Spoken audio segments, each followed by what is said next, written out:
Well, shalomi homies. How are you all doing today? I hope you've got a fantastic, enthusing, wonderful, or incredibly trying, challenging, ridiculous season of life. I'm down here with the ducks.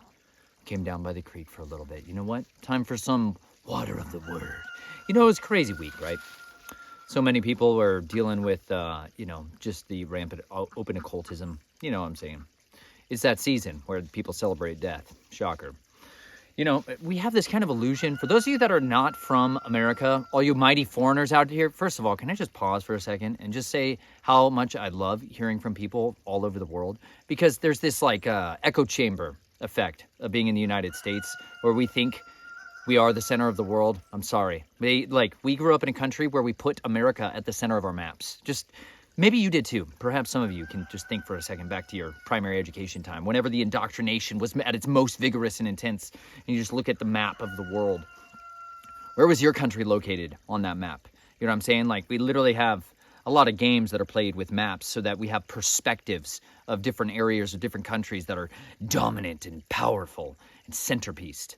You know, like the map used to have a little shift towards the United Kingdom, you know, the world ran around Great Britain. You know, it was like this kind of idea that the sun never sets on Great Britain, you know, that kind of stuff. Well, that's also perpetuated through maps, stuff like that. But because of that, we are very America centered, and we don't think often about the rest of the world, apart from maybe what is being fed to us through our media, things like that. It's just like we get a really small vision of what reality is like for the vast majority of this world. I got an opportunity to talk to a missionary today, works a lot with refugees, and their pastor gave them great advice when they were young man, young woman. Just for those of you guys that are in that phase of life, just bear with me for a second. You've got a perspective of time that's very different than somebody who's in their 40s, their 50s, their 60s, their 70s, their 80s, their 90s.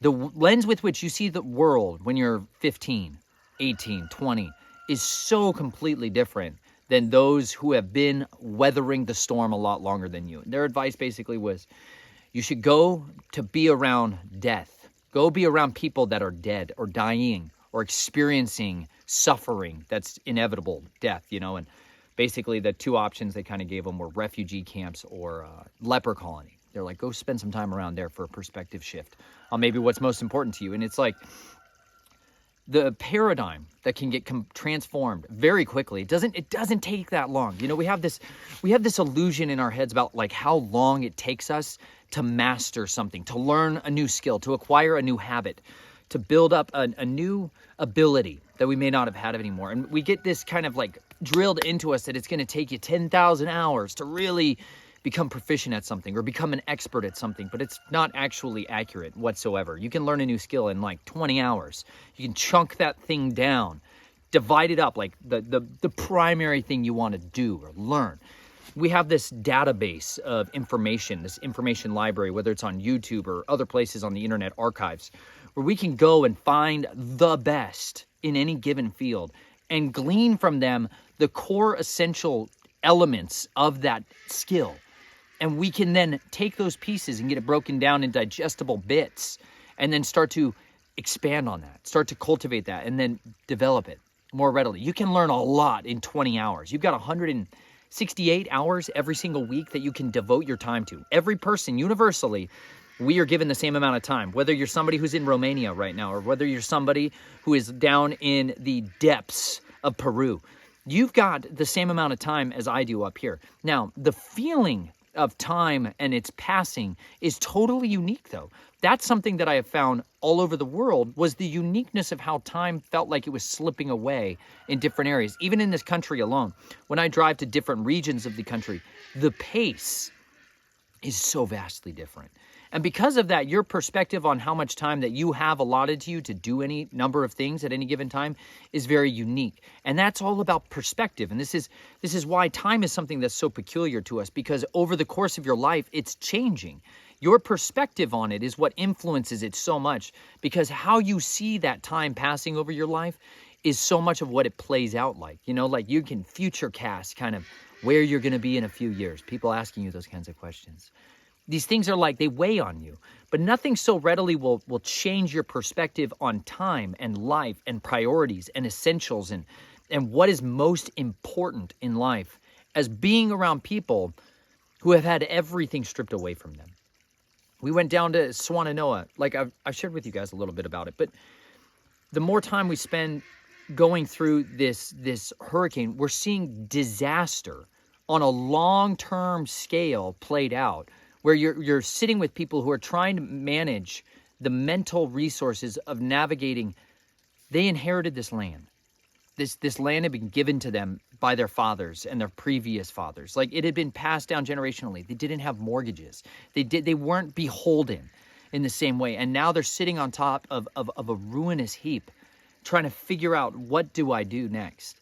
What do I do next? And they're reduced down to this expectation, to this importance, this hierarchy of needs that has been reduced down so much to where what is important to them and what matters to them and what is the thing they need to chase and pursue every given day is shifted so drastically. Like, my daughters, in order to try to help give them a perspective about this, we traveled around the country a lot. And because of that, we were around other sojourners. We were around a lot of other people that were living in their vehicles, people that were living in tents off of their backs. We met couples that were backpacking from Mexico all the way up to Canada, people that have hiked the Appalachian Trail. When you go down to living in this very minimalist lifestyle, it shapes in you an understanding of priorities, of what you really need in order to be happy, content. But at the same time, it also strips away a lot of the creature comforts, like just a chair to sit on or a couch. Some of you are watching this from a couch with a big TV. Strange for me to think about, but that some of you are literally watching me on a screen and television, a very comfortable place. Others of you are huddled around a phone right now. Some of you are truck drivers. Love you guys. Love you gals. Y'all. Some of you guys every one of you has this unique experience that's playing out all across the world, and yet our minds struggle so drastically to understand culture and what it's like for all these different people that are out there. But you know what? We are united in an understanding about a way of life, maybe a spiritual paradigm about the realities of what affects our life and what is most important and what is truly at the top of the preeminence of what is our hierarchy of needs. You know, and like, your life can change so fast. And for those of you that are still that young, where you're looking at the world as basically you kind of feel immortal. Just be real. You feel immortal. You feel like you have so much ahead of you that you can kind of do whatever you want with it, and you can kind of be reckless with it. And your body, you can be reckless with your body because you heal faster and you feel basically invincible. All of those things, those are such powerful, powerful resources when you're in your youth. But you know what? When my wife and I are around people we're around a lot of people that are elderly, and they're not around their grandchildren a whole lot. And so when they see our family, there's this spark of excitement. There's this illumination in their eyes of like youth and of this pastime. And for some of them, it's the greatest joy seeing our family. They're just like, they're reminiscing about the time when they were in that stage of life. You know, and as you get older in life, you can look down at this other eons of the ladder of life, and you can relate to it, and you can remember that. Like, I've got friends who are going to have a baby soon. I've got other friends who just had a baby. I've got other friends who have never had a baby, but they want one. Like, all those various stages of life that we have come up and down over the time. And those people will look at us. Others who have no children, they look at us with a lack of real deep understanding and relatability, and yet they look at that with longing because they made a decision at some time in their life, multiple times throughout their life, that they were not going to have children, that they were not going to prioritize making children a part of their life. And let me tell you, if there's anything I can encourage those of you who are young to devote yourself to a skill set to learn, it's to learn how to be a parent, to learn how to be an adult, to learn how to be somebody who is competent and capable at problem management, about fixing things that go wrong in your life, about weathering the storms that can come your way. If you can have a mindset to navigate these issues that come up, like basic skills, goodness gracious, basic skills of plumbing and electrical, like stuff you're going to have to do all the rest of your life, whether you want to or not, like things that are fundamentally a part of the human experience that we have in our life. Those skill sets can be picked up pretty readily and carried with you for free on your back and nothing else. It's pretty lightweight. You know what I'm saying? Sweet. Now the geese are down here. It's pretty cool. Hopefully they'll do a little cameo and walk on by you. But raising animals. This is a skill set that my family didn't have growing up. Not in the same way. We did the dogs and the cats thing. You know what I'm saying? Not that there's anything necessarily inherently wrong with it. However, your perspective on having an animal that produces something of value to you is in this sphere. But when you have animals that yield for you food that you eat, man, it's lovely. It's a totally different like relationship that you have with them. My wife's relationships with her chickens is unique. You know what I'm saying? Like, it sounds funky, you guys, until you get a couple backyard chickens, you know? Like, you've put a couple chickens into your life. Your perspective on raising animals is very different. Like, you'll love these things in ways you never thought possible. You know, this is just like an iota of the reality of like the investment of what children bring to you long term. Because early on, brosif, they're going to make you think about Yosef all the time in bondage and in suffering. You know what I'm saying? You're going to think you're in the house of suffering and time management has disappeared. There's never going to be any time ever again. Like, those are realities. Those are like immediate pressing realities on your mind. You're like, it's never coming back. It's never coming back. You know what? It does, eventually. It's just never the same again. But you know what? The death of the self-seeking, the self-centeredness, that kind of like culture that's embraced in your youth that you can kind of artificially extend your adolescence doesn't really go away. It doesn't really go away. Not in a society that rewards idiocracy. Not in a society that wants to cultivate you staying in that stupid mindset. Stuck on stupid. You ever heard that phrase? It's a real thing. You know what I'm saying? I want to hear some people that are stuck on stupid. Let me share with you some of my mighty prayers to stay. People get stuck on stupid, and your Father has a way of dealing with it, you know, because it's just scalable. When people get entrusted with greater opportunities of compromise, and they go ahead and check that box and say, yes, I will compromise and sell out for the sake of my career or the sake of getting ahead, you know, and they don't maintain their ethics going through into business or into, you know, the monopolization of an industry or technology, as that those ethics are eroded, they lose the ability to relate to other people that are still in that sphere of normalcy. And because of that, there becomes this predation effect where they look upon them with a predatory gaze, you know, like a hawk circling my chickens, where they're looking at them as something to extract value from and nothing else. You know, that's why they're loosely called in our industry over here in America, they call them human resources. That's what we have, like whole industry called human resources, where people are looked at as this type of resource with which to extract from. See, and that's a different perspective shift than like what we're given and we're entrusted by in like actual divine rights that are given to us as sons and daughters, created beings, not evolutionary farts in a pond scum. You know what I'm saying? Like deliberate, intelligent design went into making you. Like the intricacies of just your eyes. Oh, I could get lost in this for a minute. Hold on a second. There are now some really, really fascinating, amazing studies where they are showing how cellular division takes place. You know, like you ever think about how your cells divide themselves and make perfect copies of themselves? Like how that process takes place. They've been able to introduce a dye into that process, and you will literally see these tendrils of webbings going out like almost like a vaporous gas, but they organize. They're self-organizing structures like perfect fingers as they begin to come off of it and expand off of them like a little spider's web, and they go out and they come out and they will interlock around each other as they begin to exchange information and split themselves. Like just the unique expression of intelligence and perfection that's in the tiniest, most microscopically small thing that takes place by the billions of times inside you every single day that you don't even think about. You know, like you don't think much about your automatic nervous system. You know, the one that makes you breathe 40 to 50 times a minute. That thing is just taking place right now as you're sitting there and some of you got that drone face. Some of you are very actively doing lots of other things. There's so many processes taking place inside you. Oh, shh, simmer. I'm preaching, y'all. I'm preaching. They're scrounging. They're getting excited, getting to preach on. That the intricacies of the design features that are inside us. It's just, you could spend 20 hours this week just devoting yourself to studying the unique expression of our Creator's fingertips in cellular division. That's just a little niche. Some of you are gonna be like, all right, done. I challenge you, get after it. You know what I'm saying? Like the intricacies of what happens for your optic nerve to align. Just fascinating stuff. You know, how those little bones inside your ear, like the little tiny hammer and anvil, how these things function to give you the ability to stand upright or orient yourself, and how your eyes are able to maintain horizon. Like there's all these little facets and features where you could dive into. Like you could nuke the doom scrolling. You know what I'm saying? Like, bro, You got fast that stuff. It's poison. It gets me too, you guys. I've had my struggles with these technology time immemorial throughout my life. But listen, when you can like dedicate yourself to learning something, just dedicate yourself, like actually the discipline of reading a book and retaining the information. You'll learn stuff in that book that you will never learn in a documentary about that topic, because that documentary was designed and edited in such a way to communicate a story of information that's valuable and beneficial in many ways, but it's going to give it to you through the lens of those who were filming it, those who were producing it, the people that are putting it on and distributing it out.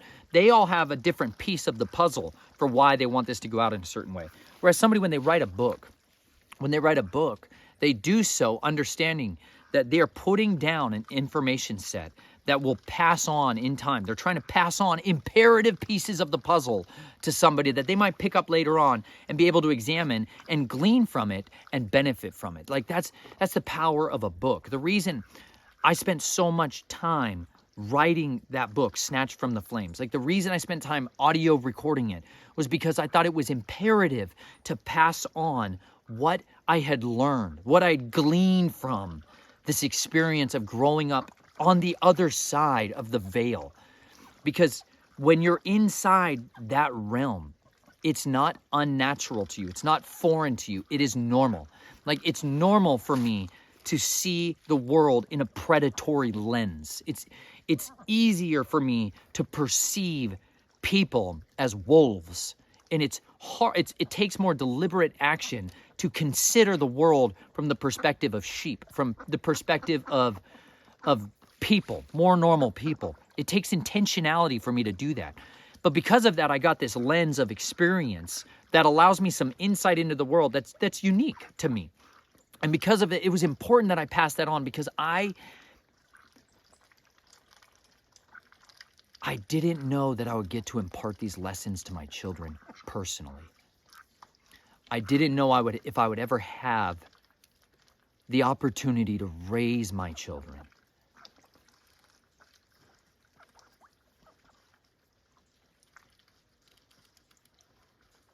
I struggled with an understanding of my future and whether or not it would be there for me at all.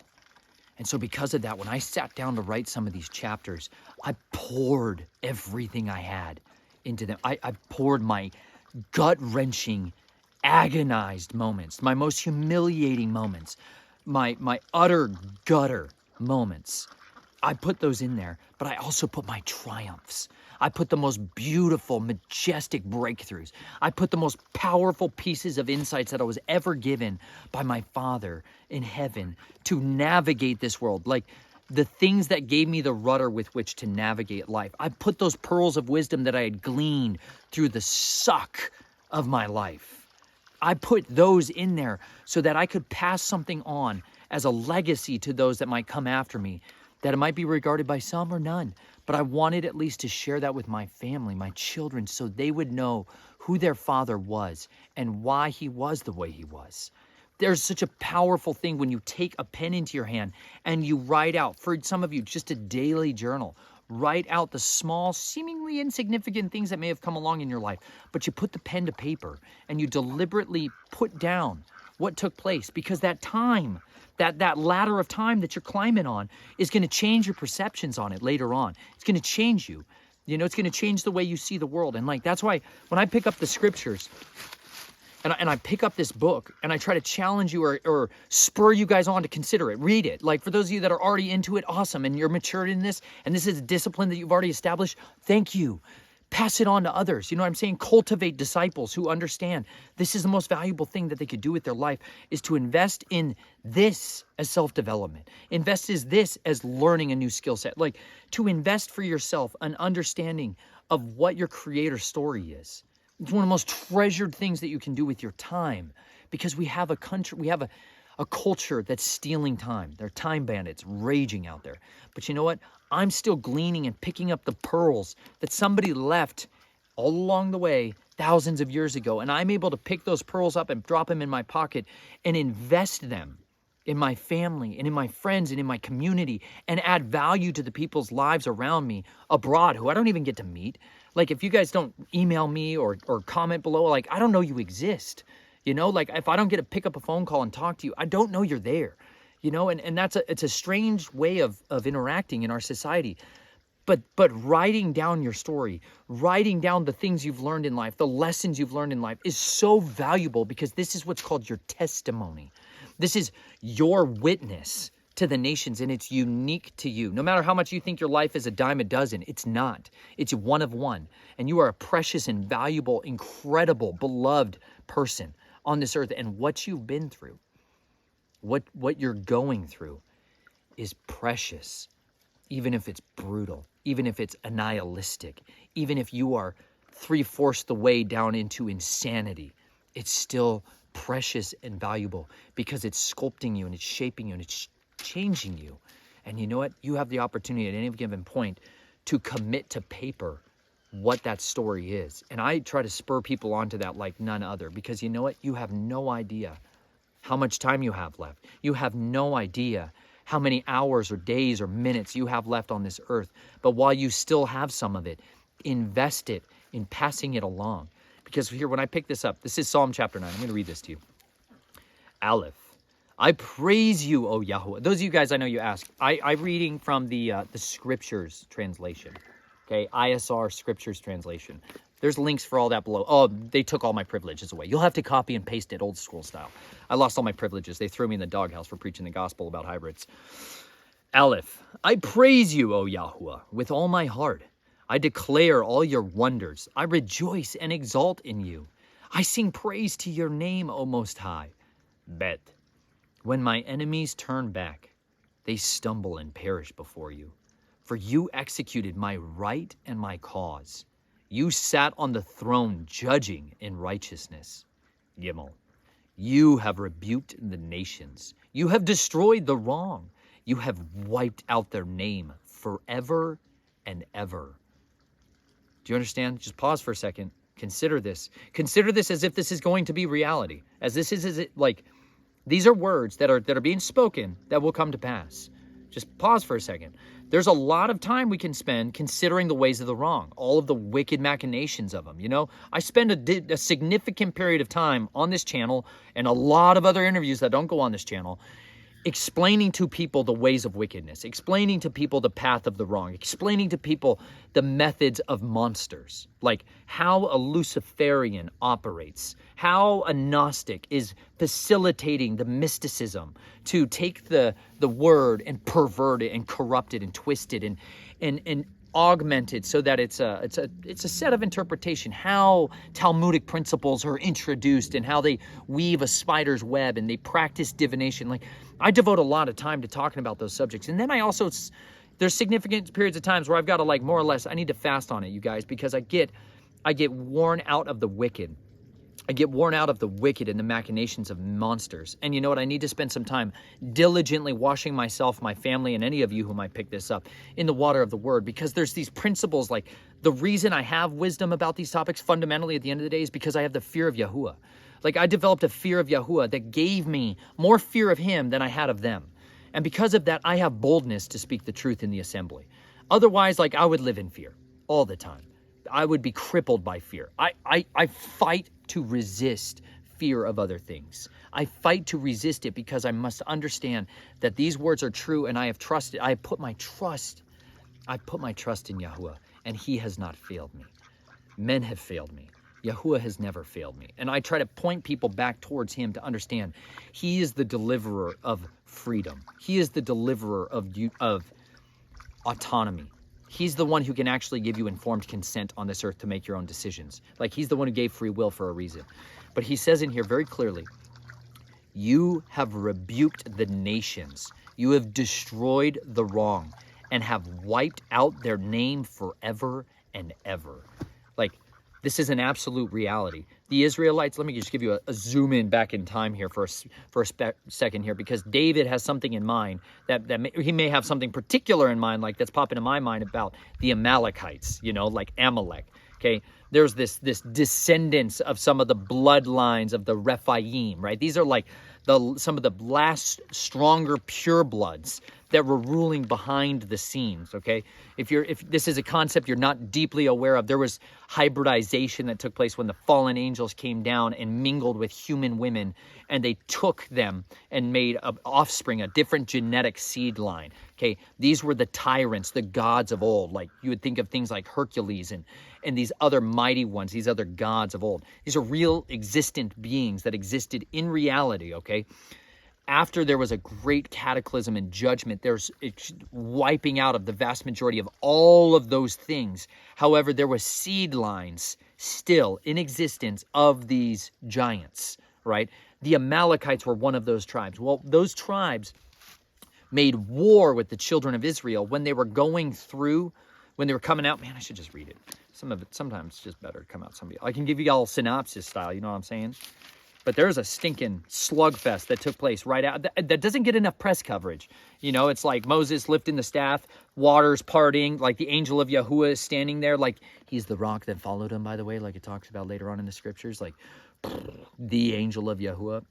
Anyways, my contention, it's the Messiah, literally in burning frenzy, defending them. He's a wall of fire to them, protecting them and keeping the Pharaoh and all of his armies, the most advanced, powerful army on the face of the earth. He's keeping them at bay. And then he's authoring into existence an impossible way through the sea. He's parting the waters. They're coming across to the other side. They're rejoicing. They're singing with their timbrels. They're like, yes, he's part of the waters. Miriam's dancing ferociously. She's got the timbrels. The ladies of Israel are dancing mightily. I bet that sounded sweet, son. You know what I'm saying? There was a lot of like tent peg, awesome, righteous women in there. They're all like, woo, pumped out of their mind, right? But then it's like, yeah, some stinking suffering shows up at their door. You know what I'm saying? Mountaintop moment to like, kick in the curb, son. Kick in the curb. Some of you guys are right there. You're eating curbs with me. Hang in there. So this is the songs of deliverance. This is going through chapters 14, 15, 16. They're super pumped. They're praising him. Oh, then they're grumbling. Gosh dang it, they're grumbling. They're throwing rocks at Moshe. They're all ticked. Verbal rocks. Hang in there. Some of you are literalists, and you're going to be pissed that I said that. Some of you are going to be mad that I said that too. You know what I'm saying? But then you get to chapter 17. Hang in there. They get good stuff. Yahuwah starts giving them these incredible Torah, these instructions, these loving instructions of Yahuwah. They didn't just come through Moshe. Pause for a second. Real important to understand. These instructions that are given in this came to Adam, like first man. They came there. They came to Adam. The ways to eat clean, not clean foods, they started with Adam. They don't end. They go all the way on to foreverness. Like, none of these words fall short. They don't go away. These are powerful instructions on, like, how sacrifices were done. What is clean? What is unclean? How does a man live his life? Like, how does he guard his ways? He had to pass those on to Cain and Abel so that they knew how to do these things. He had to pass those all the way on through the sons of Seth. All of these things have been carried on and preserved down into Abraham and to his sons and to his sons' sons until the time when they're in the wilderness where he gets a more codified version of it that can be passed on to the children. Another time, writing it down. Important. Okay, we're going to jump into chapter 17. And all the congregation of the children of Israel set out on their journey from the wilderness of Sin, according to the mouth of Yahuwah, and camped in Rephidim. So this is literally like the valley of the Rephaim. This is, at a time, this was the valley that was known for the Rephaim. These were giants, okay, super powerful ones, like really, really serious, not to be messed with monsters, okay? And there was no water for the people to drink. Therefore, the people strove with Moshe and said, give us water to drink. And Moshe said to them, why do you strive with me? Why do you strive? Why do you test Yahuwah? And the people thirsted there for water. And the people grumbled against Moshe and said, why did you bring us out to Mitzrayim to kill us and our children and our livestock with thirst? Then Moshe cried out to Yahuwah, saying, what am I to do with this people? Yet a little and they shall stone me. And Yahuwah said to Moshe, pass over before the people and take with you some of the elders of Israel, and take in your hand your rod, with which you struck the river, and go. See, I am standing before you there on the rock in Horeb, and you shall strike the rock, and water shall come from it, and the people shall drink. And Moshe did so before the eyes of the elders of Israel.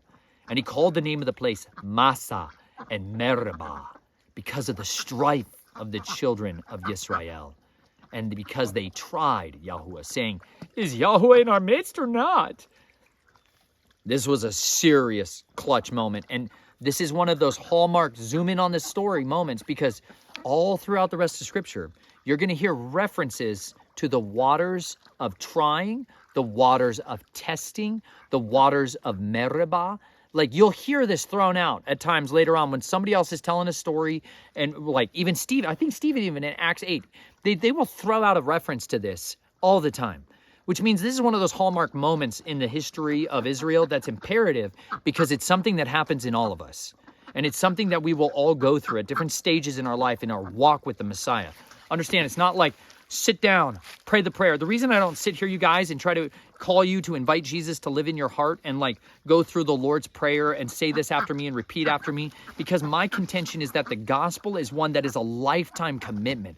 It is one that requires a cultivation of a seed that was planted in you that then must be cultivated throughout your life. It is not something that requires a single decision in time. That's important. However, that is the starting place. When I place a seed, come on, I'll find one. Let's get oaky. Booyah.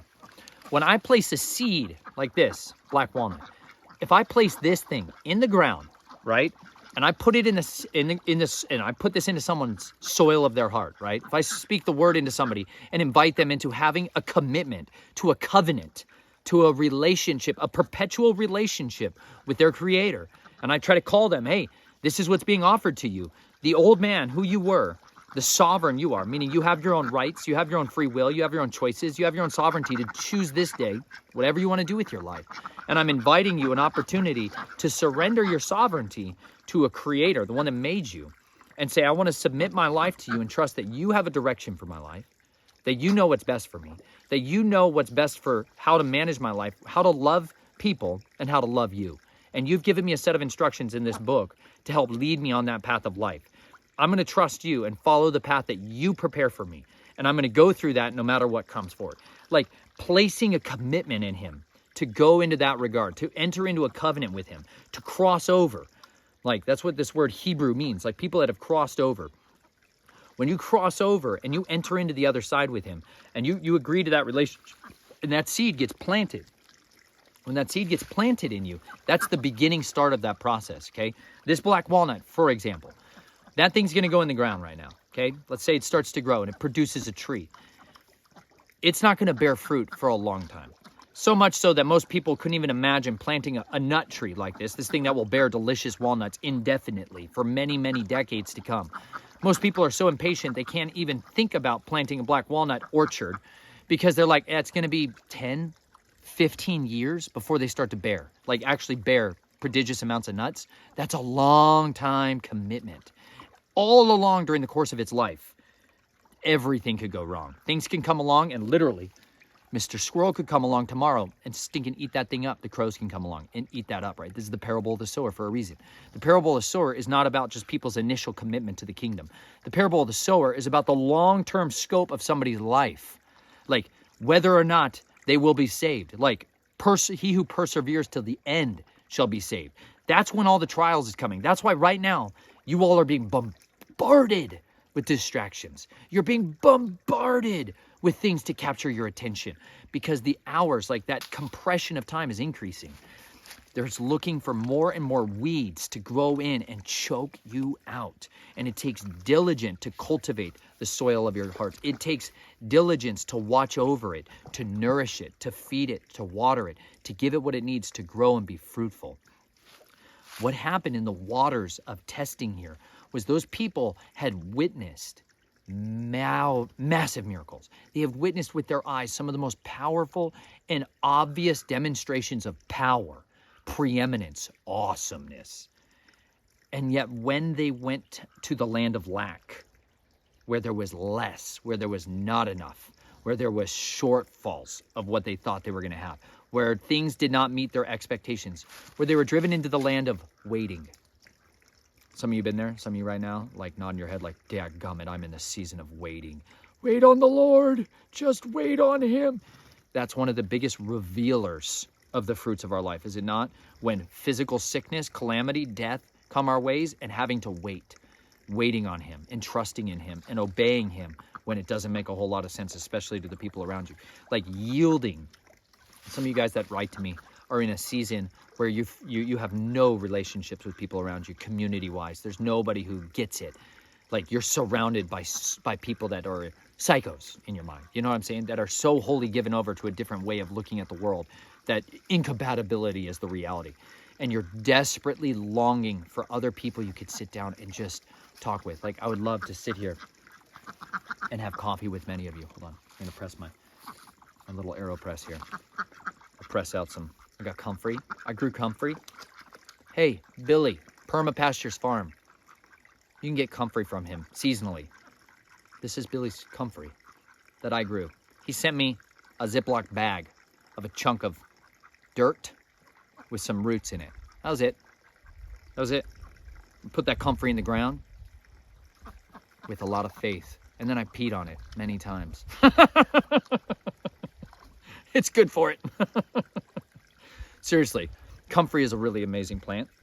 It has incredible medicinal values in so many different ways, as I have learned and studied in my examination of life. But it has this unique thing that it dives down depths of the soil. Got like 6, 8, 10 foot. This root that just dives. And he goes and mines for stuff down in the soil that other plants, they're never going to get. They're never going to touch it. And he goes and gets them way down deep. And then he brings them up and he kind of bioaccumulates them. He stores them up in his body, which is great. If you're having some serious problems with like contaminated soil too, comfrey can be good for helping to clean that soil up. But it's also got all these amazing little minerals that are in it. So I like to mix that in. There's all kinds of other stuff in here, but the comfrey is the highlight because I grew it. And this is my my time of finally enjoying that. Big, beautiful leaves. Press it into a tea. You want to talk about a way to deal with bone breaks and burns and blisters and all that stuff. Anyways, look into it. Something to consider. But I would love nothing more than to sit down and have coffee with a great many of you and just hear each other's stories and share testimonies and get to hear what your guys' lives are like and the miracles that have happened in your life, the mad nations of insanity, the horrors you've been through, like all of it. Like, it would be great to get to fellowship long term.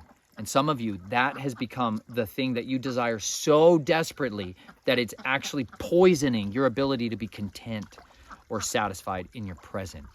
Like Dr. Michael Lake and Mary Lou, big spiritual mama and papa for me from afar.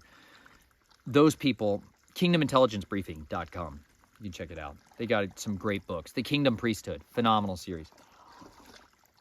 On my website, snatchedfromtheflames.com, I have a recommended reading section. You'll see a lot of Dr. Michael Lake's books in there for a reason. Very powerful. The Leader of One, for those of you that are wanting to consider something about discipleship for yourself. That's one to consider. Anyways, they used to put it like this: yield to the season of preparation. That was one of their ways of saying it. Like, you have to yield to certain seasons of your life where you must be prepared, which means you have to labor into an understanding that is not there yet. The Israelites were explicitly stated that they could have gone a short path over. Like, they could have gone a really short path up. They could have gone north and then east, and they would have gotten to the land way faster. But it says a very interesting little annotation. But he didn't take them that route, right? He didn't take them that route because he thought their hearts would turn back, right? Like, it was not in them. They didn't have the wherewithal to go into the land and face the giants yet. Like, he understood they fundamentally were not ready because they were people of modernity. We think of the Israelites as these slaves that were being hit with whips and they were building the pyramids. It's not reality. I'm sorry. That's not reality. You inherited some falsehood, so did I, but that's not reality. That's not in the timeline of history.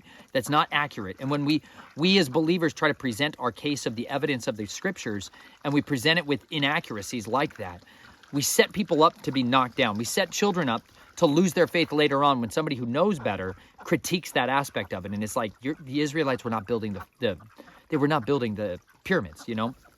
The book of Jasher gives some valuable insights into the timeline of what they were building and the specific cities that they were working on. None of those cities were the pyramids. You know what I'm saying? So just understand that. It's a helpful thing to consider. But they were living in homes. They had lands. They had gardens. They had their own stuff. Okay? What they did not, the vast majority of them did not have, was sovereignty. They lost their ability to have leisure time, to do their own things. But they had places to dwell in, and they had assurance of food. Now they're being taken into this place of waiting. literally waiting. Think about it. We don't think about it this way because most of us don't wait every day to go get food that we don't know it's going to be there. Many of you in Europe, you understand this a lot more than Americans. We have these gigantic fridges and freezers, chest freezers, where we go drive an hour and a half, 2 hours sometimes to go get food. And then we load up for a month or 3 weeks of food and we bring that back home, or 6 months of food. Other places around the world, they literally live on daily bread. They literally live more or less on like a handful of groceries that they go and get every day or every couple days. That mentality of expectancy, that food will be there for you. That has to, when you're in a society that there's always food, there's never been a time in your life where there wasn't plenty of food. When you suddenly go from that to having to be dependent on a miracle to happen every single day for you to eat, for sustenance to literally fall out of the sky, for water to come out of rocks, like that's going to stretch any of us. And it's easy for us to look at them like, you're ridiculous. You guys seen miracles, and how are you forgetting? There was still manna showing up every day, that all this grumbling and all this stuff was taking place.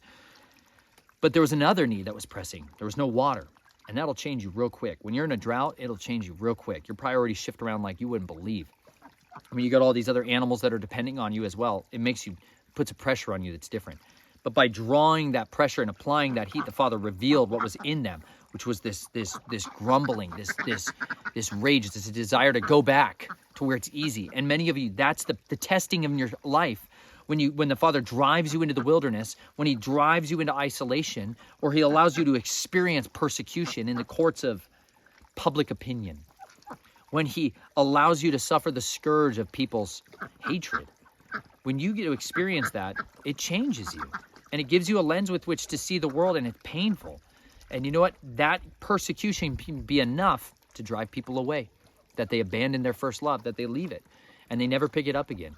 But you know what? That revealed in you the ability that your heart was not right, that you had all these other things that were choking you out, like the lust of the flesh, the lust of the eyes, and the pride of life. You know, like riches, there's all these things that can come in and choke that out.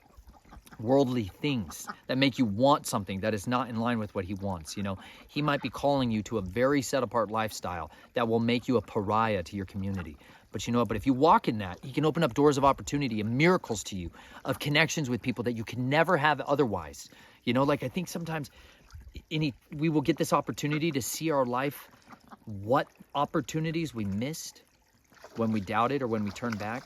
I think there will be a time of deep grieving when we recognize, like, we didn't walk through what he called us to. We didn't boldly step into that. And you know what? Those are those moments of bitterness. Their bitterness, their regret. And you know what? This moment is one of those bitter revelations of what's in the hearts of the people that are in the wilderness right now. It is revealing what is already in them, what is already a root of bitterness, which is already fear of lack, which is already all of these desperations to go back to the comfortable life, to go back to the comfort where you can sit and all your needs are met and you don't have to concern yourself with anything. But you know what? If we pursue that comfort, we're going to lose mightily our ability to live a vibrant and passionate and productive life. If we chase comfort, that hedonism, right? If we chase pleasure as our ultimate God, it will leave us ruined. Our bodies will physically atrophy away into disease and decay. Our bodies, if we don't use them, we will lose them. It works like that, okay? Into the midst of that moment in time, this is when the Israelites, they go through all this testing. They're getting sifted at this waters. It's not good. Then, ducks are being ridiculous over here. We'll carry on here. And Amalek, okay, here's the big bad guy, Amalek. Big bad monster showing up here. Came and fought with Yisrael in Rephidim. And Moshe said to Joshua, "Choose for us men and go out and fight with Amalek.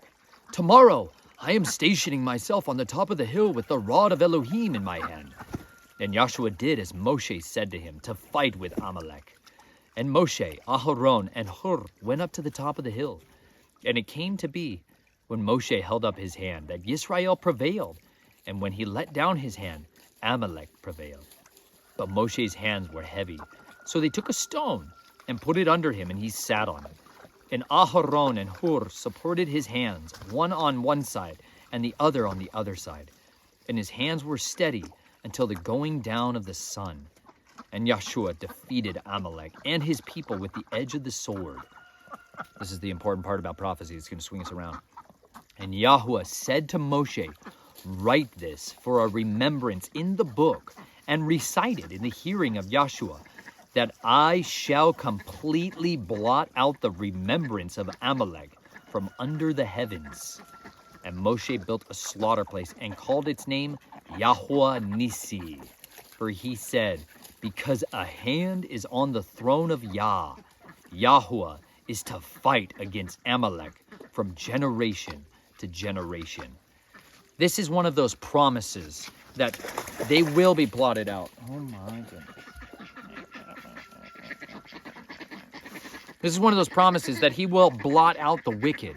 Like he literally is going to take their names and extinguish them so they'll never be remembered again. Hard for us to think about it because remember this time dilation, like this ladder of time we live on.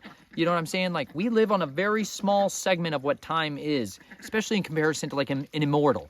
You know, like the immortals have this perspective, I'm sure, when they sit and watch us make decisions throughout our life and they wrestle with like, you got to be kidding me. Like the doofus moments that we make in our life because we're thinking about things in this super microcosm of time. Whereas we have the eternal one, Yahuwah, like sitting there with all time in his hands and understanding and reckoning all of it continually.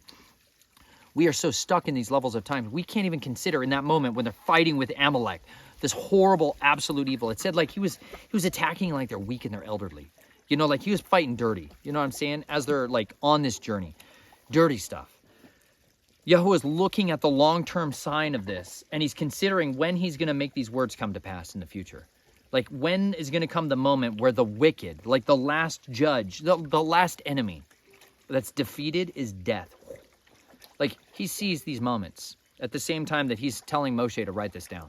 He sees these moments where the enemy will literally be defeated, and all these nations who have done this wickedness will be defeated. Like, you and I can sit here and find out who are they, them, and those of the New World Order, like Council on Foreign Relations. Like, who are the specific actors of evil who are sitting on the Dragon Council, who are, like, making these decisions?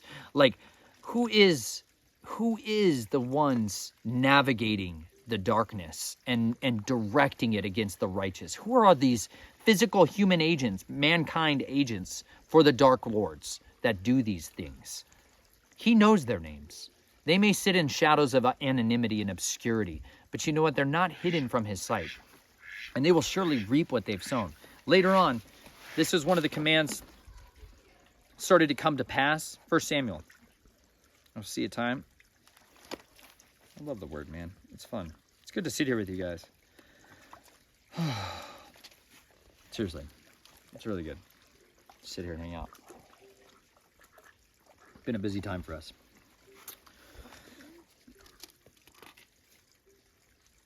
You guys read 1 Samuel, 2 Samuel? Read like 15, 20 times a day. It's one of my favorites. Not that much. I've read it probably at least 30 times in my life. It's one of my most read books there is, period.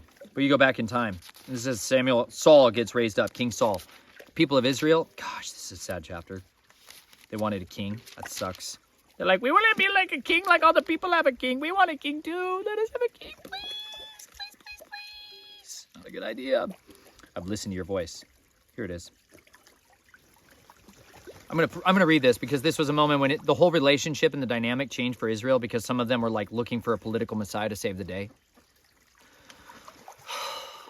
Understanding they're like, I want a king to rule over us. If we had a king, it would be so much better. If we could just get this king in here, it would be so good. It'll all be better, I promise. Like they had that idea in their heads. They're like, no, like the nations around us all have kings. We want a king. That idea, failure to understand, like, they had no king over them. They already did, but they just didn't understand who their king was over them, nor were they submitting to his ways. They weren't following his instructions. So because of that, they were experiencing a lot of the suck of it all. They're like, this is miserable. I'm just getting sprayed on by my goose. Let's just show you this.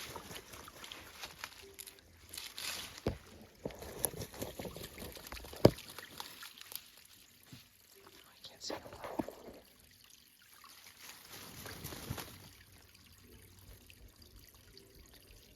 That's a Sebastopol goose. Bathing in the creek.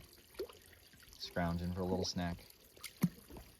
They are very, to me, hilarious little creatures. Chelsea just loves those things. She loves that bird. Like, you can't even understand. She loves its little dainty feathers, and to me, they're the most, but look at that thing. I mean, it's comical. It's comical. It looks like a ballerina put to flight. You know, it can't even fly. Look at those feathers. You know what I'm saying? But I mean, it's stinking cute. It surely is. And that animal has brought my wife tremendous joy. I am very thankful that she got to raise that bird. Well, it's been a good season. A good season indeed. I'm glad she got to experience it. Simple things in life, you guys. Provide them for them. See, I'm thankful that my wife got to have that dream come true. May not have been long term, but at least she got to have it come true. Maybe you can see those ducks back there. Hopefully. A little bit.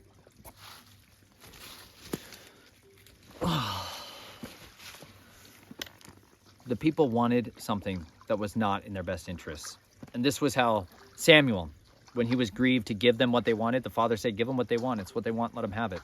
Let them have it. And this was his prayer. This is just something I'd consider for some of you guys that are with hope and longing. I understand your desire for deliverance to come in the next week, whenever you're watching this, whether it's an election that you're staring at and you're believing that this is our only chance, our only hope. And I understand so many of those feelings. I understand the pressure cauldron of what is being put on us as to if we could change our rulers, it could get a lot better. Believe me, the most important ruler that we can first deal with at any given time in our life is who is the one who's ruling over us individually, because it's the most critically important thing. Is the decisions and actions that we make every single day will have a massive impact on the world and the society around us, whether you think it or not. You physically changing your mental attitude, your spiritual understanding, your who you fear has massive ramifications in a realm of reality, the spiritual reality that's far more real than this one, that changes things so drastically, generationally, that is so profound and so important. And when you dedicate yourself to living a different life, when you dedicate yourself to going all into the kingdom of righteousness, it has massive impacts societally. It changes the spiritual atmosphere of the place you live, and it can literally influence the world around you in a powerful way. Like, people turn the world upside down by how they live their life. Samuel was one of those people, called to be a Nazirite from birth. His mother, Hannah, dedicated him from birth. She's like, that child will be dedicated to you, Yahuwah. From birth, people, from early ages, people are like, man, Yahuwah is with this one. That single man altered the course of history tremendously. Like, personal mentor to David. Pretty powerful influence in his life. You know what I'm saying? This is what his words were. And Shemuel said to all Yisrael, look, I have listened to your voice and all that you have said to me, and have set a sovereign over you. And now look, the sovereign is walking before you, and I am old and gray. And look, my sons are with you, and I have walked before you from my youth to this day. Look, here I am, witness against me, before Yahuwah and before his anointing. Oh, is this it? Sorry, hold on one second. I might have jumped ahead. Hold on. That might be it. Just bear with me. No, this is it. I apologize, you guys. Just had a feeling I'm reading the wrong chapter. There it is, sorry. Chapter 8, I apologize. I jumped ahead. And it came to be when Shemuel was old that he made his sons rulers over Yisrael. And the name of his firstborn was Yoel, and the name of his second Abiah, rulers in Beersheba. But his sons did not walk in his ways, and turned aside after their own gain, and took bribes, and twisted right ruling. And all the elders of Yisrael gathered together and came to Shemuel at Rabbah, and said to him, look, you're old, and your sons do not walk in your ways. Now appoint for us a sovereign to rule us like the nations. But the word was evil in the eyes of Shemuel, when they said, give us a sovereign to rule us. So Shemuel prayed to Yahuwah.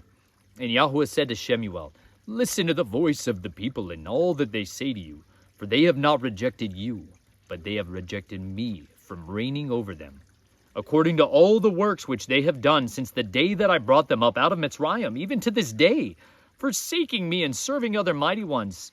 So they are doing to you too.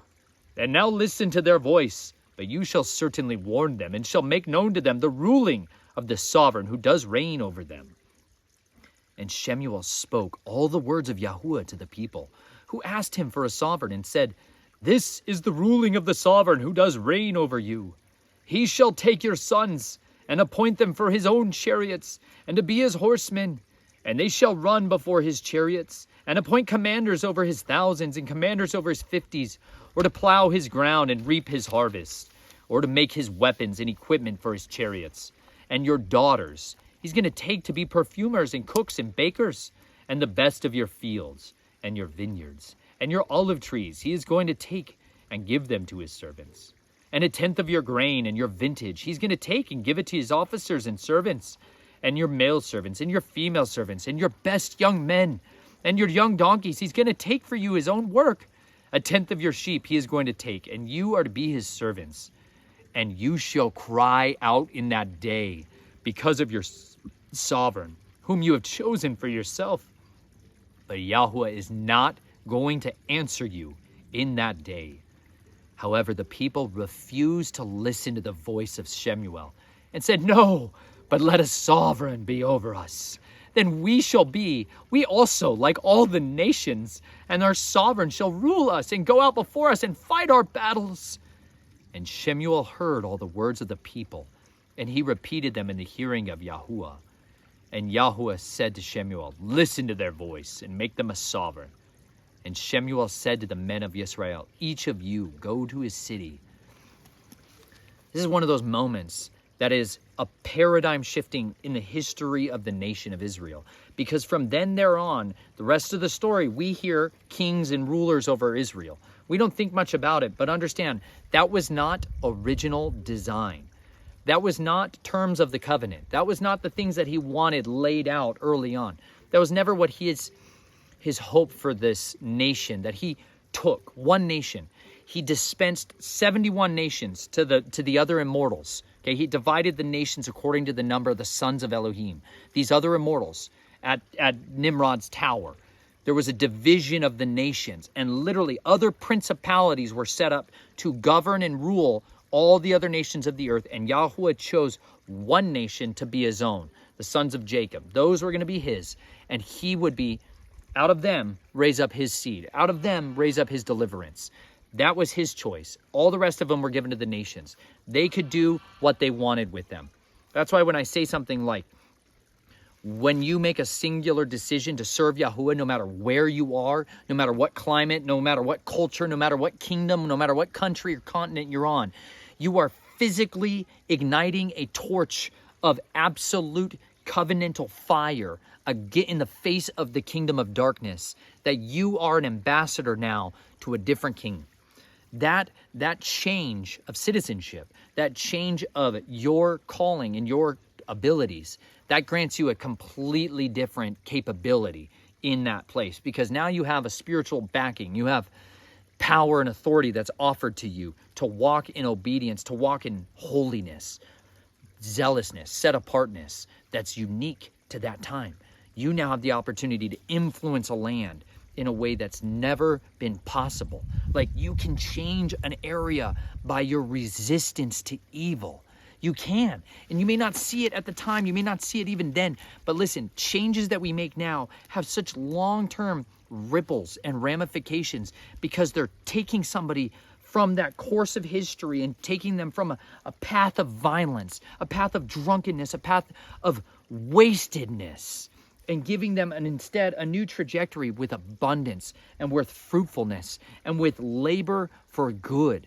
Like, it changes so many different things in reality that it's so hard for us to perceive.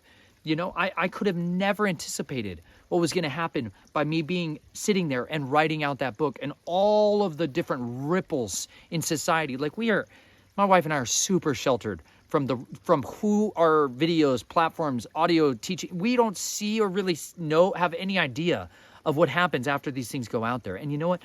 I think it's good that the Father sheltered us from that, because we don't need to add anything to us. We didn't go into this seeking the views. We didn't go into this seeking to build a platform. We asked the Father to help build us a platform as he saw fit. We don't market. I don't monetize our channels. We don't do any of that. We don't sell our content to people. We don't do any of that. We're not trying to merchandise this gospel. We believe that we should buy the truth and never sell it. And you know what? So many people labored long time ago for us to have access to the truth. And I believe it's the most valuable thing we can give to others and entrust to them is that truth.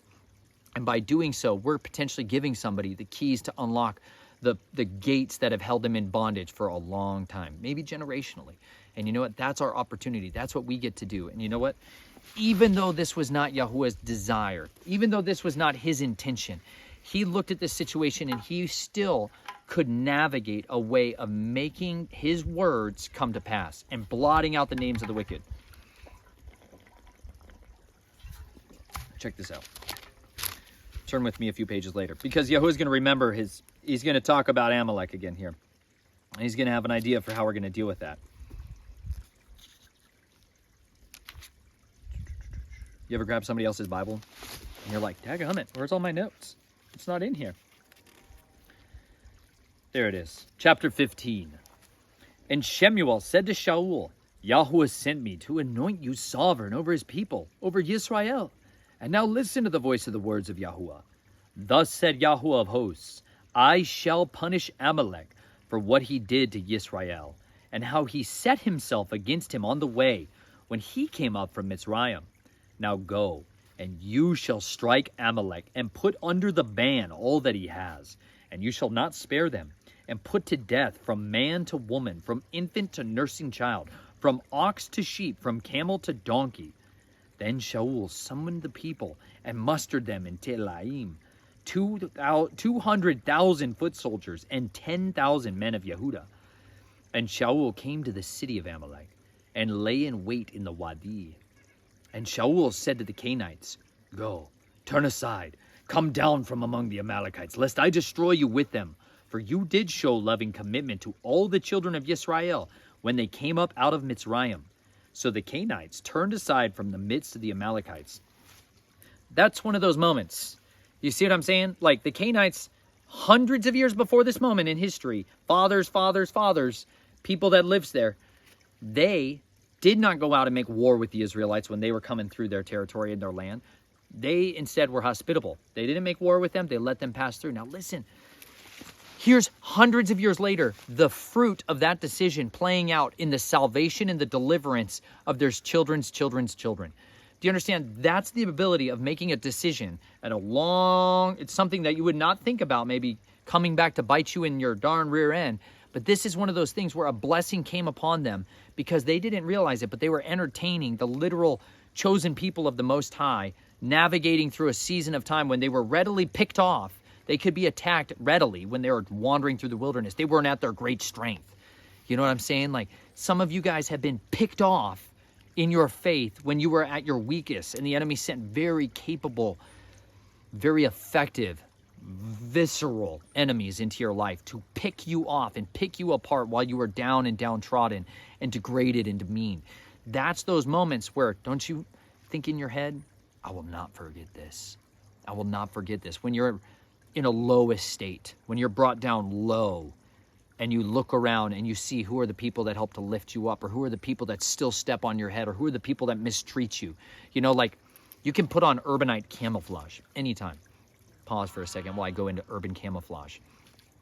Something you can do any given time, you guys. It's just fun. Just do a social experiment. Call it that. You know what I'm saying? Like prepare yourself for a little funky underworld navigation. You know what I'm saying? Like go to a thrift store. Pick out a variety of clothing that has no kind of style that you would ever wear whatsoever. And you can pick out a couple of outfits for a wardrobe, okay? And you can put on things that make you look completely different than any of the things you normally look like. And I want you to experiment with something, right?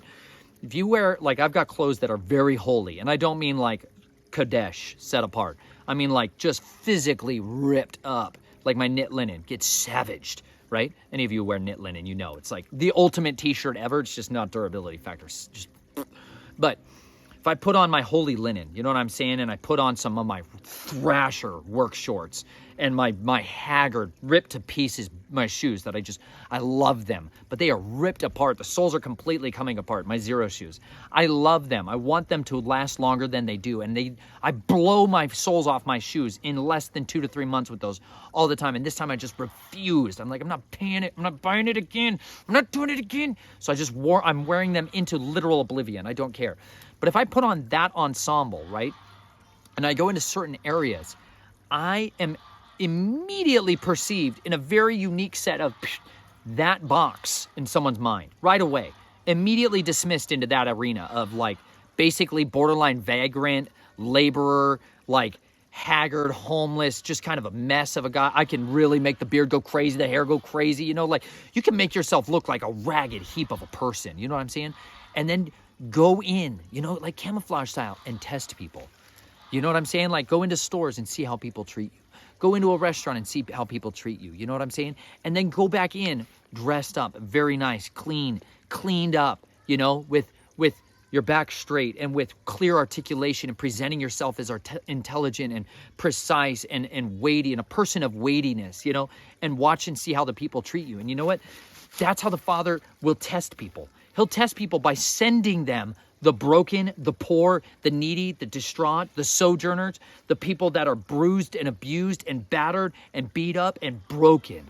He'll send them into your life and he's going to test you. He's going to send them into other people's lives all around you. And sometimes you're the person that's being literally going through the wilderness of crap to test others. Sometimes it's not about you.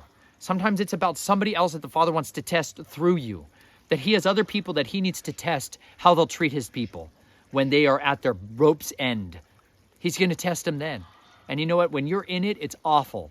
It's not the place you want to be. You don't want to be on the bottom rung of society. But you know what? Sometimes that's where you're appointed to be, to test the hearts and the values of the people that are around you. And other times you are living in an exalted state and you are magnificently provided for and you have so much peace. You have so much peace and your life is founded on a foundation that's immovable and you have a surety of mind and you have the capabilities of interacting and navigating, nourishing other people, taking care of others. Like your situations and circumstances can change so fast in life. And as they do, never forget that people can be coming into your life to test you. And you know what? That's literally what the Israelites were to all those nations on that journey of them in the wilderness. Every one of those was entertaining angels unaware. Every one of them. And how they treated those people when they were in a low estate was going to come back and be demonstrated later on when they were on their upper estate. When they were in their strength, when they were established. It was going to come back on their heads, full force. And you know what? That's the same reality for all of the Venetian black nobility, the people that have been the dragon, the Lee family, the people that have been given prodigious amounts of power and wealth, right? When you look at like those who have accumulated and swallowed up and predated upon nations for generations and heaped up their riches and are going to think that they can escape the judgment to come. The ones that are like, no, we can hack the human genome and turn off aging. We can consume enough blood to augment our DNA, to abstain from death. Like there's people who are fully committed to preserving their lives from death and investing unbelievable amounts of money to try to get there. And because of that, they are trying to escape this inevitable judgment that is to come. They're so beautiful. They're coming back up. They're laying eggs. Praise Yah. It's a good day when ducks are dropping eggs. Runner ducks, y'all. The best. That's what they do. There's not just... Anyways, I'm getting distracted. You can just watch them. They're wonderful. They're so good. But those people are going to reap the inevitable judgment. It's inescapable. It's an absolute inevitability. And because of that, they will be held accountable. Like it says in the book of James, those that have like withheld the wages of others, like they've held back the wages of those that they should have given wages to, or they promised to give wages to and they'd held it back, they'll be dealt with. All right, I'll see you later.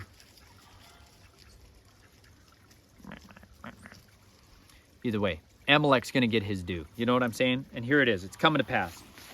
Chapter 15.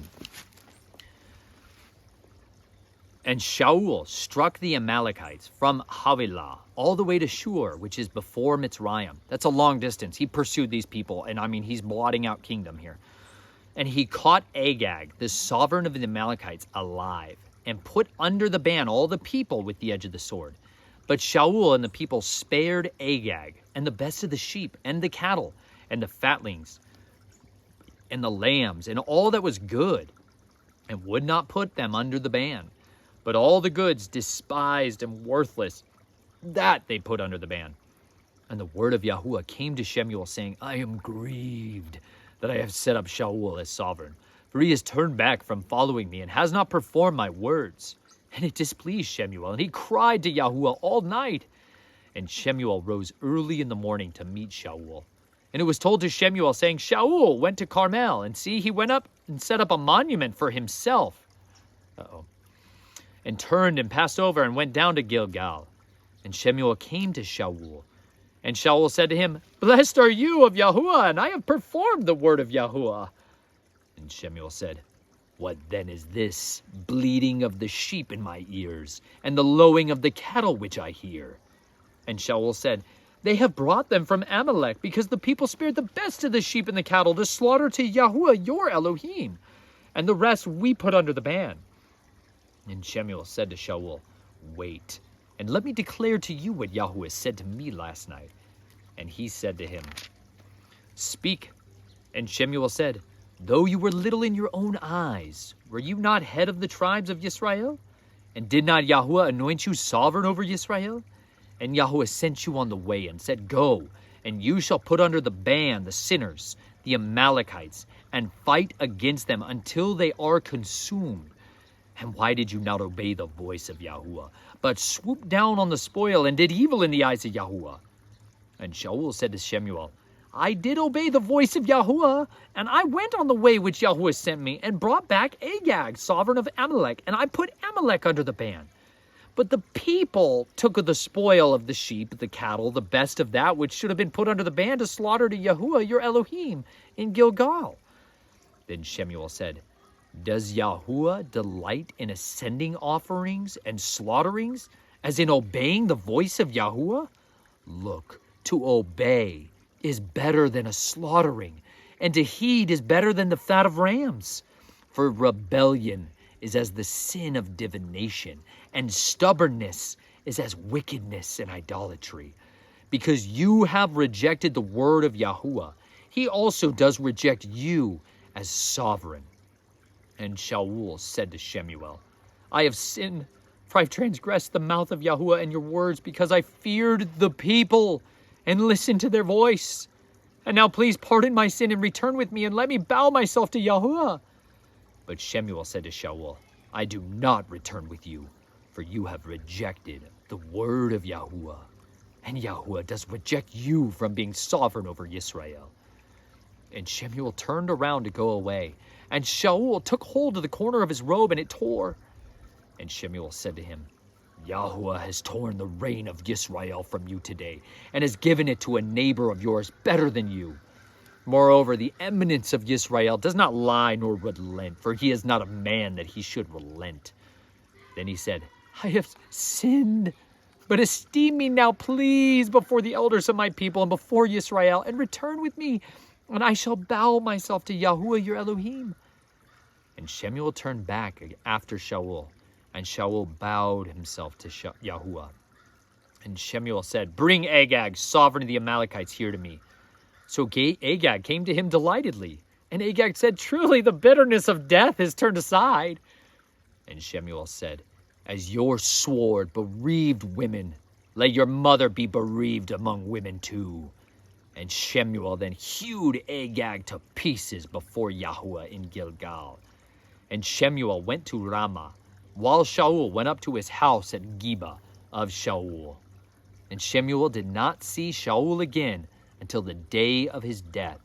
For Shemuel mourned for Shaul, and Yahuwah was grieved that he had made Shaul to reign over Israel.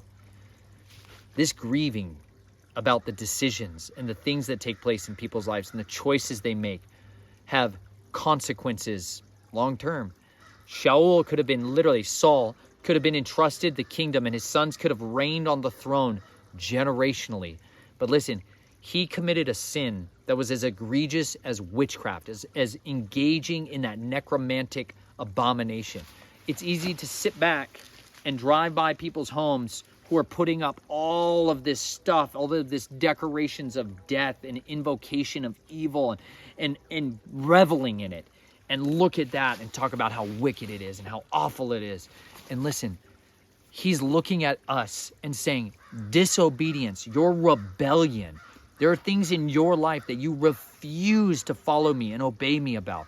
That is as egregious to me as the occult aspects of machinations of monsters.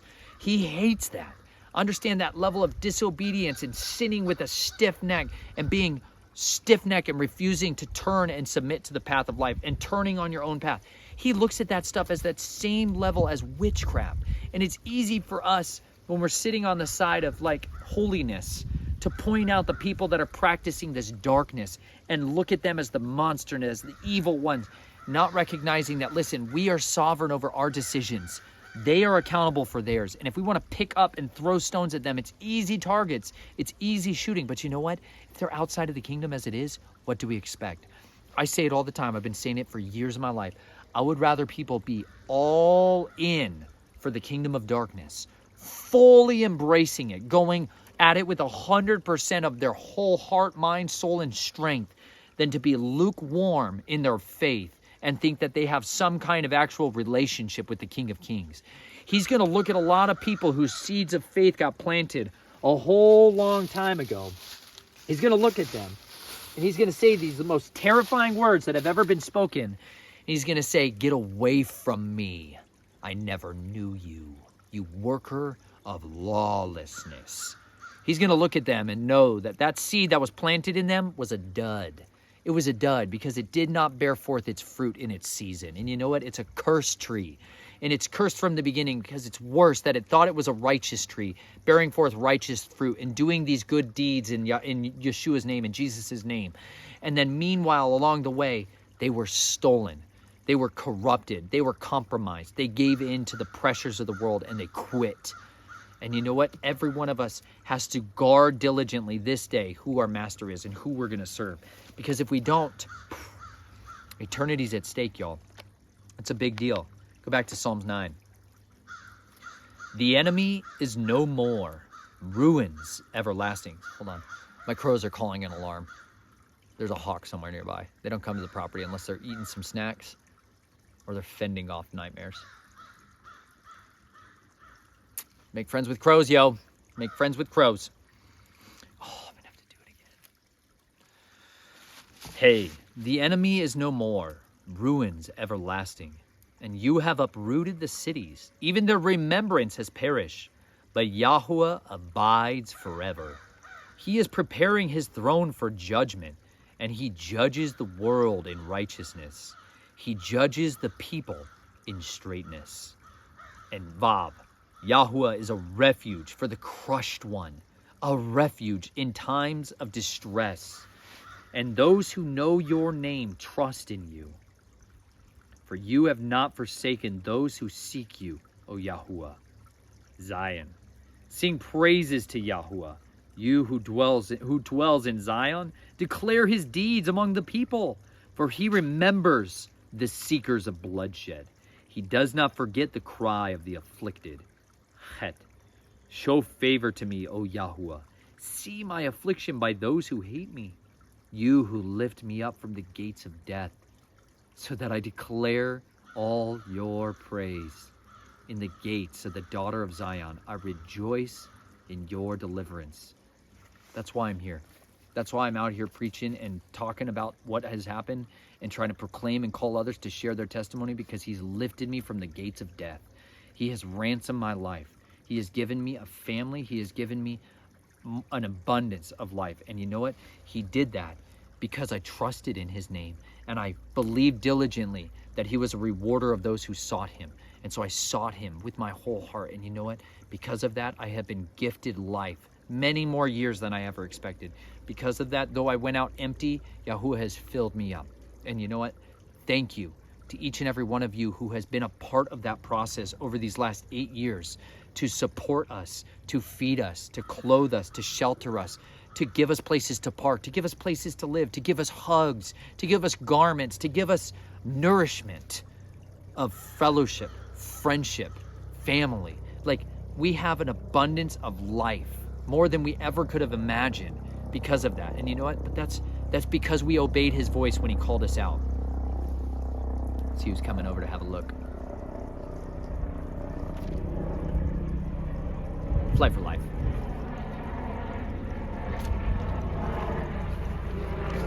It's a helicopter that goes and picks up people that are having a really bad day and are catastrophically injured in an area that is not as accessible and they need to urgently be flown.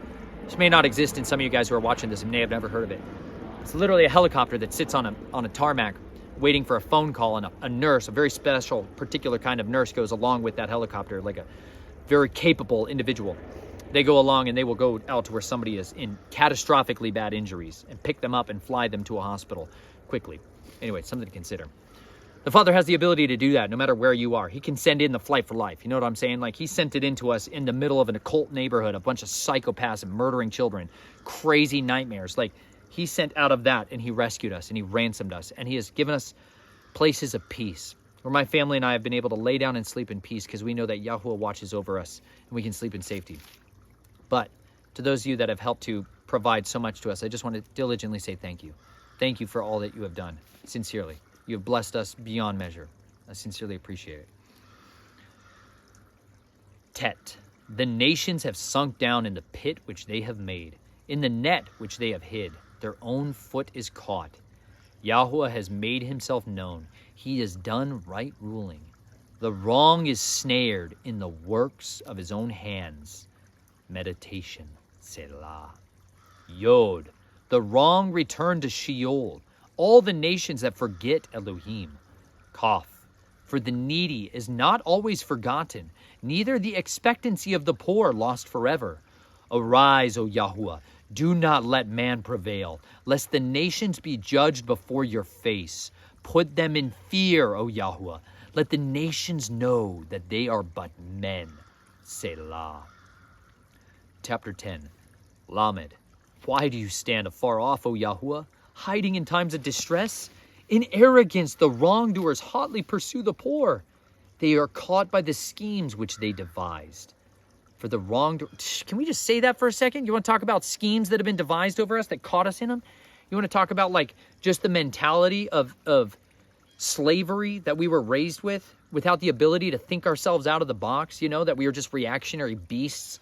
We were raised by people that tried to convince us that we are nothing more than beasts. That's a horrible place to start in life. Maybe some of you didn't have that. Praise Yah. Of all the things that I was entrusted with in my life early on, I was most embittered in many ways by people trying to convince me that I was nothing more than a beast. You know what? That mentality alone sets people up for so much deception, for so much justification of insanity and manipulation and debauchery and destruction of themselves. Like, the schemes that are devised against people to keep them in slavery. That they will put themselves in their own mental prisons and they will not ever let themselves out, that they will doubt their way into despair and into depression, that there's no way out, that they're trapped. You know, like, those perspective shifts that you guys need. Never forget it. Never forget that they are not far off. It doesn't take that long to go ahead and get a strong perspective shift about what's most valuable and what's most important. Simplifying your life is one of those things that'll do it. Going and seeing people who are in catastrophic lack will do it too.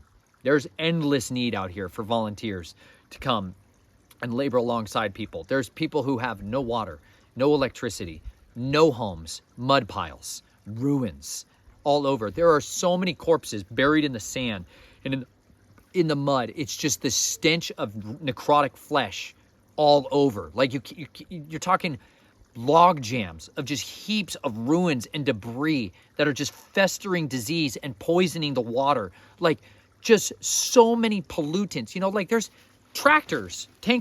semi-tankers of oil, you know, gasoline, diesel, kerosene, stuff that was being shipped that are just leaking in trees. Like, all of this waste that's just going in and poisoning the landscape. Like, there is endless need for help out here, and it will be this way for a long time. A long time. And some of you, if you're in a position where you can physically come and help people in that way, others, one of the hardest things is just the need for people to sort stuff. There's so many donations. Like, we got all this donations. We have so much, like, part of the LinenRailroad was establishing grain depots. Like, part of what, if you guys haven't watched the LinenRailroad playlist, check it out, y'all. It's stinking fantastic. But part of our vision for that was that people would start their own LinenRailroad depots where people would store up huge quantities of grain. It'll store indefinitely, 5-gallon buckets, 6-gallon buckets. You can get these. I used to get used barrels, like food grade barrels, big ones, 20-gallon ones, 30-gallon ones. That's about as big as I can readily move on my own. But then you fill those up, put a ton of oxygen absorbers, or you can just use dry ice, big blocks of dry ice, put it on the top, chunks of dry ice, put it on top of your grain, and then as that dry ice is in there, it'll displace out the oxygen, then you seal it up. That'll protect it from weevils and wheat weevils that'll eat your grain. Anyways, it'll kill bugs that are in there, and you can store it for a long time. But like you can store this stuff up and it can sit there. Another thing we store up is like wool blankets and wool garments and pants and silk and linen, all these high quality, amazing natural fiber garments. Like we've had this stuff depoted around the country. When there's times of plenty, we're like Joseph style, load up, son. So that when there's times of lack, we could distribute that out. But we're at the state of the way things are right now is there's such a surplus of donations. There's literally, they have to give, they literally cannot distribute it out. These people have nowhere to put any of this stuff. So they're daily coming in and getting some of their needs and going and back to their tent. Like there's nowhere for them to put all this stuff. So there's nowhere for them to warehouse it. It's a logistical nightmare. One of the biggest lessons I've ever seen in my life. And just trying to find enough volunteers to come and sort stuff into packages and be able to distribute it out is one of the biggest areas of help that's needed. So if you're not a guy who's like, I cut trees and I haul stuff around in my Mini X, and that's all well needed. But a big thing that people can come and do is sort and just deal with that, you know, like getting these resources to others. But I say this because here in our country, there's readily doors of opportunity for you to have a categorical shift in your mentality. You know, we cooked food at a homeless shelter for 2 different summers. One of our favorite things that we ever did in our life was doing that, because you get to see people in a state of life that's very beneficial for us to know. And you know what? I highly encourage y'all, spend some time diligently serving others, laying your life down, writing your stories down, writing your testimonies out, sharing your testimony, growing bolder in your understanding of his word. And you know what? As you do that, it'll give you a whole new life, a life of meaning, and that matters. A life that matters and produces good fruit. They're coming back for another round. I gotta go be with my children. I love you guys so much. Thank you again for your incredible time. I love being with you all. Send me an email if you guys haven't. Hey, any of you dads, check this out real quick. Dad advice. If you could go back, I don't care if you've had children long time ago or if you're brand new to it, single best piece of advice that if you wish you could have gone back, pray you could have gone back and told yourself a long time ago, what would that be? I'd love to hear it from you. Send me an email. Drop it in a comment below. Snatch from the flames at protonmail.com. Y'all, I love you. Live dangerously every single day of your life, because the days may be evil, but you, O precious and beloved mighty daughter and son of the Most High, were born for such a time as this. I love y'all. I'll talk to you soon.